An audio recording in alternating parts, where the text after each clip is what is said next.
અહીં આપણે નવરાત્રિમાં ઘટ એટલે કે કળશ સ્થાપના કઈ રીતે કરવી તે જોઈશું. તો એકમના રોજ શુભ મુહૂર્તમાં શુદ્ધતા અને પવિત્રતાપૂર્વક માતાજીની સામે બાજોઠ ઉપર લાલ કપડું પાથરીને કળશની સ્થાપના કરવી.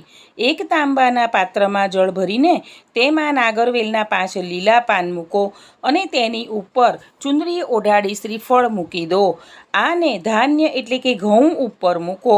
ત્યારબાદ તેની પંચોપચાર પૂજા એટલે કે પુષ્પ, ધૂપ, દીપ, સુગંધ અને નૈવેદ્યથી પૂજા કરો. આને કળશ સ્થાપના કહેવામાં આવે છે.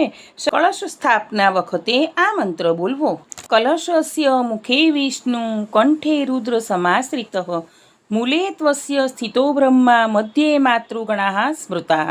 અથવા ઓમ ઐં ક્લીં ચામુંડાય વિચ્ચય બોલવું. ચેનલને સબસ્ક્રાઈબ કરજો.